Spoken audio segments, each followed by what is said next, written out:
ছেলে মানুষ হয়ে মেয়েদের প্রোফাইল খুলেও নানা রকম হ্যারাসমেন্ট করে। আশেপাশের মানুষজন আসলে কিভাবে রেসপন্স করেছিলেন? এরকম অনেকেও বলেছে যে ডাবল মাস্টার্স করে এসে এখন হয়েছে বাবুর্চি। Negative review? খাবার নিতে চায় নাই, এটা আমার হয়নি এখন পর্যন্ত। নভেল অন লাইট 28 নিবেদিত লাখপতির গল্পে আপনাদের সবাইকে স্বাগত জানাচ্ছি। আজকে আমরা এমন একজন উদ্যোক্তার সাথে কথা বলবো। তিনি প্রথমে একটি বহুজাতিক কোম্পানিতে কাজ করতেন। পরবর্তীতে তিনি তার চাকরি ছেড়ে দেওয়ার পরে পারিবারিক একটি ইস্যুর কারণে তিনি এক ধরনের হতাশার মধ্যে চলে গেলেন এবং সেই হতাশা থেকে আহ, উতরে ওঠার জন্য তিনি তার উদ্যোক্তা জীবন শুরু করলেন এবং উদ্যোক্তা জীবনেও তিনি যথেষ্ট সফল এবং এখন পর্যন্ত তিনি বেশ সাড়া ফেলেছেন। তিনি কাজ করছেন হোমমেড ফুড নিয়ে। আজকে আমরা যার সাথে কথা বলবো তিনি ফারাহ ইউসুফ দিবা। তার উদ্যোগের নাম দিবাস ডেলিকেসি এবং তিনি প্রথমে সরকার অনুমোদিত শেফ লেভেল 1 এবং 4 কোর্স সম্পন্ন করেছিলেন এবং এর পরবর্তীতে তিনি তার উদ্যোক্তা জীবন শুরু করেছিলেন। কিভাবে শুরু করেছিলেন, কি কারণে এলেন এবং এখন কেমন করছেন, ওনার কাছ থেকে আজকে একটু জানার চেষ্টা করি এবং এটা নিয়ে ওনার ভবিষ্যৎ পরিকল্পনা কি এবং বাংলাদেশে ফুড ইন্ডাস্ট্রির কী রকম অবস্থা, এই বিষয়গুলো আমরা একটু বোঝার চেষ্টা করব ওনার কাছ থেকে। ফারাহ ইউসুফ দিবা, আপনাকে স্বাগত আমাদের এই এই আয়োজনে, এই অনুষ্ঠানে। এবং আমরা প্রথমে বলছিলাম যে আপনি পেশা হিসেবে নেওয়ার আগে রান্নার ওপর আপনি বিভিন্ন রকম কোর্স করেছেন, গভর্নমেন্ট অ্যাপ্রুভ কিছু কোর্সও আপনি করেছেন। তো এগুলো করার কারণ আসলে কি ছিল? আপনি নেহাত শখের বশে করেছিলেন নাকি কোনো লং টার্ম একটা প্ল্যান ছিল, সেই প্ল্যানের অংশ হিসেবে আপনি এগুলো করেছিলেন? একটু যদি আমাদেরকে এনলাইটেন করতেন। আচ্ছা, একদম শুরুতে আসলে শখ ছিল। মানে আমি ছোটবেলা থেকেই, মানে আমি ইন্টারমিডিয়েট পরীক্ষার পর থেকেই যখনই বড় কোনো বন্ধ পেতাম, আমি বিভিন্ন জায়গায় রান্না-বান্না শিখতাম। এটা ছোটবেলা থেকেই আমার শখ।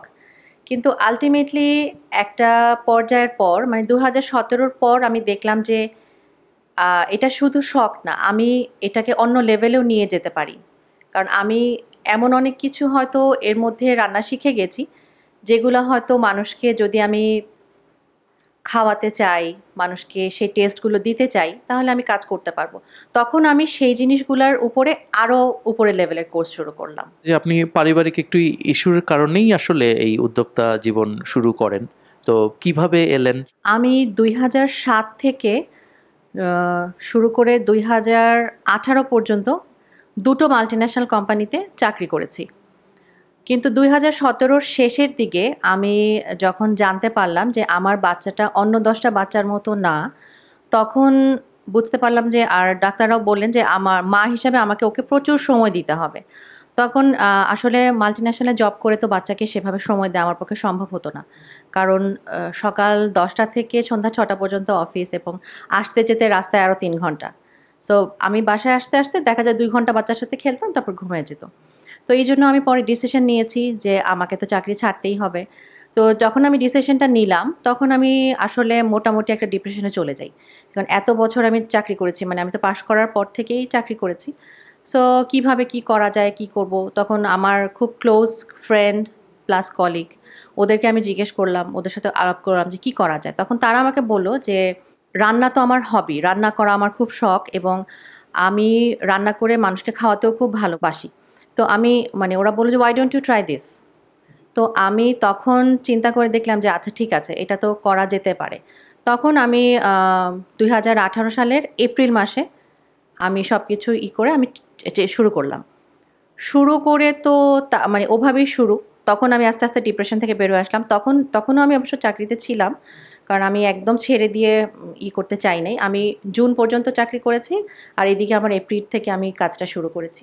এখন পর্যন্ত আমি আমি বলতে পারবো যে আমি সফল উদ্যোক্তা। কি কি ধরনের খাবার বা সরবরাহ করে থাকেন? কি কি ধরনের খাবার তৈরি করেন? মানুষ যেমন রোজকার ডাল ভাত, সেটাও করছি, আবার দাওয়াতের খাবার করছি। আমি কেক করছি, আমি চকলেট করছি, আমি বিভিন্ন ডেজার্ট করছি, আচার করছি। আবার এই যে সামনে রোজার মাস আছে, আমার প্রচুর ফ্রোজেন ফুড যাবে ইনশাআল্লাহ। সো আমি অনেক কিছু নিয়ে আসলে কাজ করছি।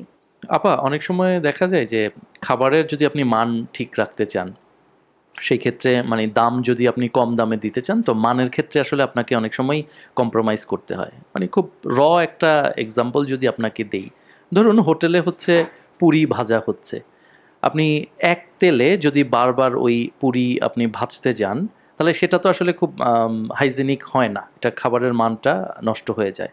আবার অন্যদিকে আপনি যদি বারবার তেল ব্যবহার করতে যান, আপনাকে দাম এমনভাবে সেট করতে হবে যেটা হচ্ছে অনেকের জন্যই এফোর্ডেবল হয় না। তো এই ক্ষেত্রে আপনি আপনার খাবারের মানটা কিভাবে আপনি ঠিক রাখেন? আমরা যদি দোকানের খাবারকে হোমমেড খাবারের সাথে তুলনা করি, তাহলে কিন্তু হবে না। কারণ আমরা কিন্তু সবাই জানি, আমরা কম বেশি সবাই জানি যে দোকানে কি পরিবেশে খাবার তৈরি হয় এবং কি তেল দিয়ে, এবং ওরা আদৌ সয়াবিন দিয়ে ভাজে কিনা সেটা নিয়েও সন্দিহান। কিন্তু আমরা যখন হোমমেড খাবার যারা কাজ করছি, তারা কিন্তু সেই খাবারটাই আপনাকে দিব যেটা আমার বাসায় আমার সন্তান বা আমার পরিবারের অন্যান্য মানুষ খাবে। তো আমি কখনো খারাপ জিনিসটা আপনাকে দিতে পারবো না। এটা অসম্ভব ব্যাপার। সো সেই ক্ষেত্রে কিন্তু আপনাকে একটু বুঝতে হবে এবং দামটাও আমরা সেভাবেই রাখবো। এখন আমি আমার কথা যদি বলি, আমার কিন্তু দামটা নিয়ে খুব একটা সমস্যা হয় না। কারণ আমার ক্রেতারা জানে যে আমার খাবারের মানটা কেমন। সো তারা কিন্তু সেই দাম দিয়েই খাবারটা কিনছে। যে এখন তো সবজির দাম অনেক বেড়ে গেছে, তাই না? তেলের দামও বেড়ে গেছে, সবকিছু খুব আকাশচুম্বী।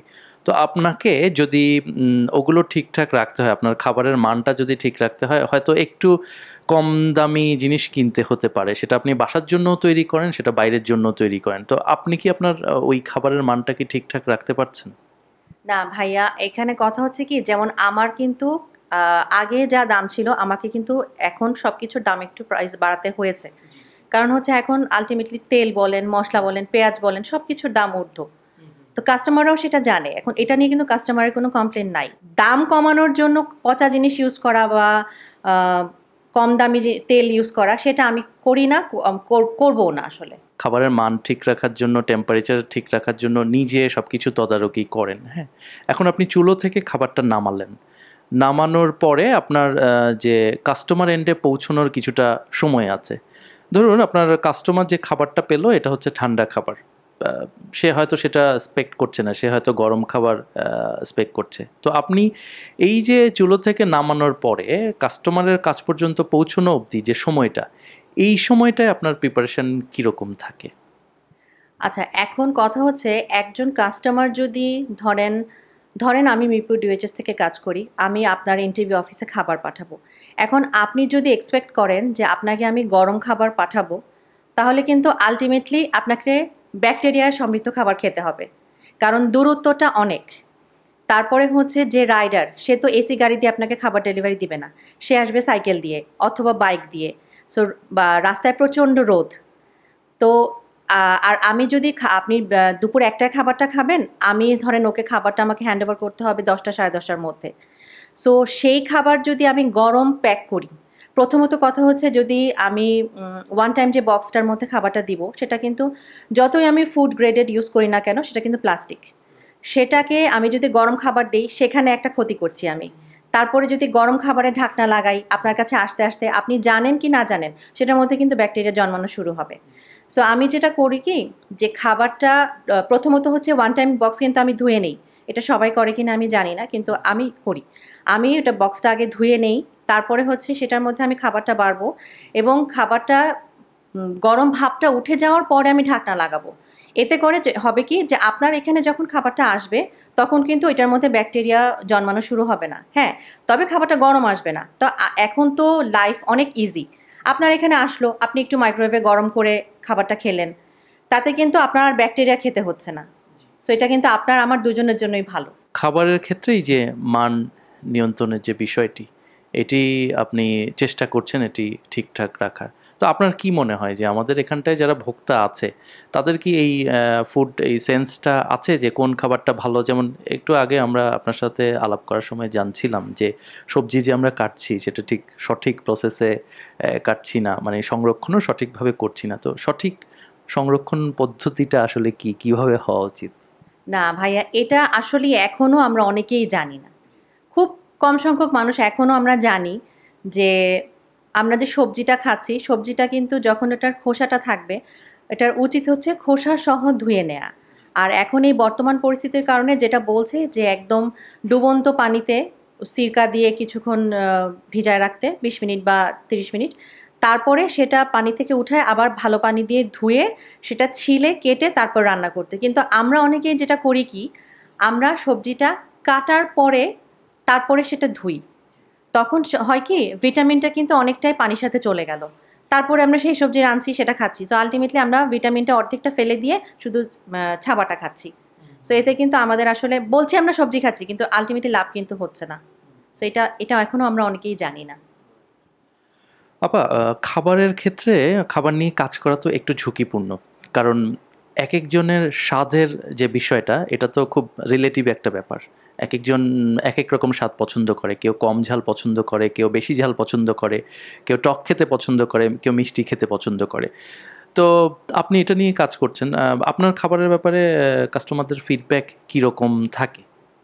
আমার যেটা হয়েছে কি, আমি যখন অর্ডারটা নেই আমি কিন্তু কাস্টমারকে জিজ্ঞেস করি যে কীরকম ঝাল খাবেন। কারণ অবভিয়াসলি আমি নিজে খুব একটা ঝাল খাই না। সো এমন হতেই পারে যে আমার কাস্টমার খুব ঝাল খায়। তো তখন আমি জিজ্ঞেস করি যে ঝালটা কেমন হবে? বা অনেক বাসায় আছে যে বাচ্চা খায় বা রোগী খায়।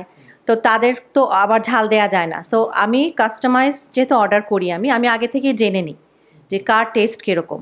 সেই অনুযায়ী আমি আসলে ঝাল বলেন, মিষ্টি বলেন সেই অনুযায়ী আমি রেডি করি। যে আপনি বললেন যে খাবারের মান ঠিক রাখার জন্য আপনার যে দামটা, আপনার খাবারের দামটা একটু বেশি। তো সেই ক্ষেত্রে আমরা কি এইটা ধরে নেব যে আপনার খাবারটা আসলে সবাই এফোর্ড করতে পারবে না, নির্দিষ্ট লেভেলের কিছু মানুষ আসলে এফোর্ড করতে পারবে? এভাবে কি বলা যেতে পারে?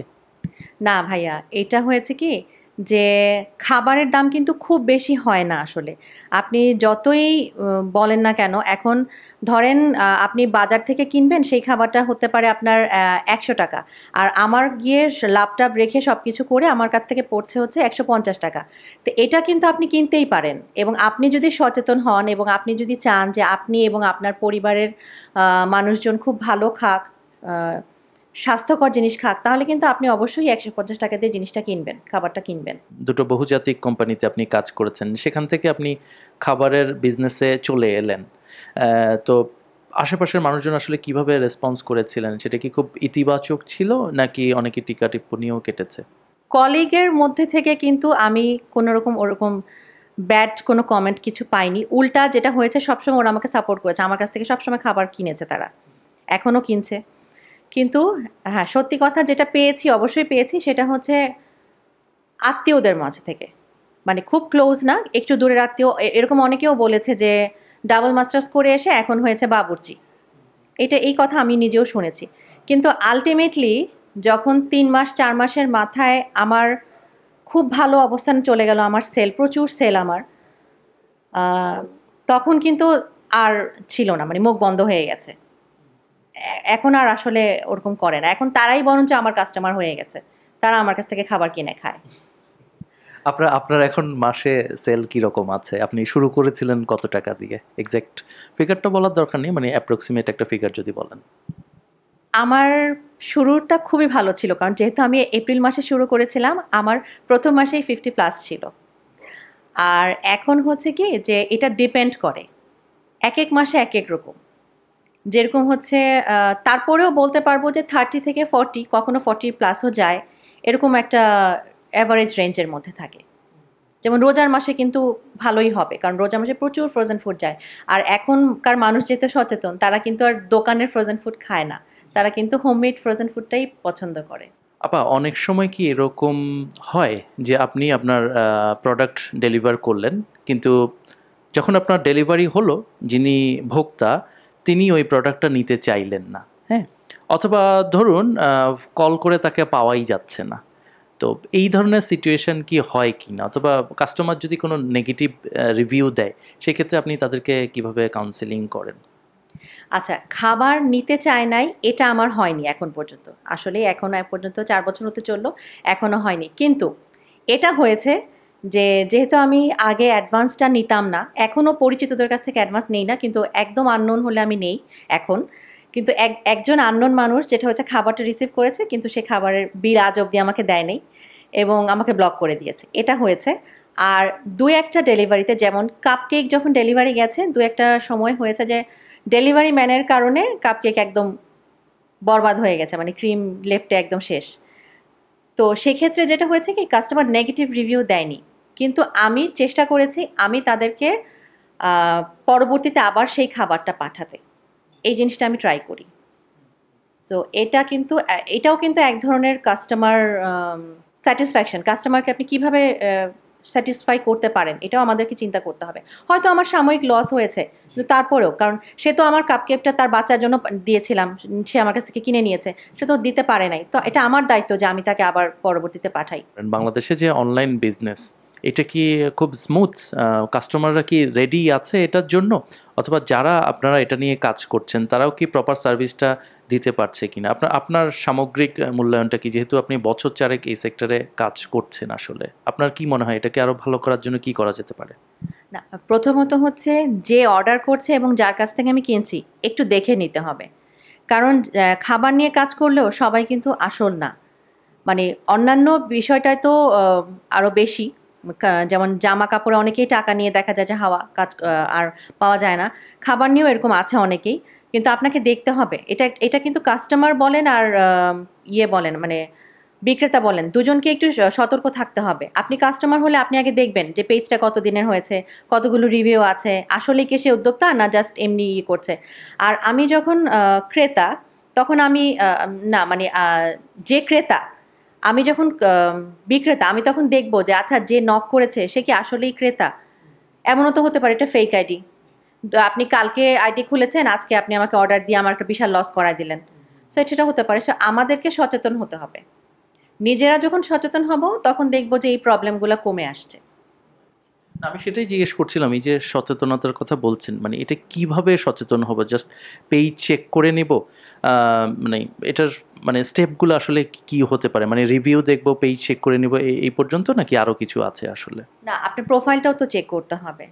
কারণ অনেকেই আছে যে মেয়েদের ছেলে মানুষ হয়ে মেয়েদের প্রোফাইল খুলেও নানা রকম হ্যারাসমেন্ট করে। তো আপনাকে যখন অর্ডার করবে আপনি সেটাও তো দেখতে হবে যে আসলেই কি সে আসল ক্রেতা নাকি। কারণ হচ্ছে আপনি যদি দেখেন যে আইডিতে ছবি নাই, আইডিটা অন্যরকম একটা নামে, তখন কিন্তু আপনার সন্দিহান হবে। তখন আপনি যদি তাকে বিশ্বাস করে আপনি অর্ডারটা নেন, তাহলে কিন্তু বলতে হবে যে আপনি বোকা। আপনাকে সচেতন অবশ্যই হতে হবে। আপা, আপনাকে অনেক ধন্যবাদ আমাদের এখানটায় সময় দেওয়ার জন্য, এবং আপনার খুব সুন্দর পথচলা কামনা করছি, এবং আগামীতে আপনি আরও ভালো করবেন সেই আশাবাদ ব্যক্ত করছি। আমরা প্রতি পর্বে সবসময় চেষ্টা করি নতুন নতুন উদ্যোক্তাদের নিয়ে আসার জন্য, এবং যেটা থাকে যে আমাদের যে প্রশ্নগুলো এগুলো অলমোস্ট একই থাকে, কিন্তু আমরা যেটা বিশ্বাস করি যে আসলে এক একজনের পথচলা, এক একজনের জীবনের গল্প আসলে এক এক রকম, এবং সেখান থেকে হয়তো আমরা নতুন নতুন রসদ তুলে নিতে সক্ষম হব। তো সবার সুন্দর ভবিষ্যৎ কামনা করছি। আল্লাহ হাফেজ।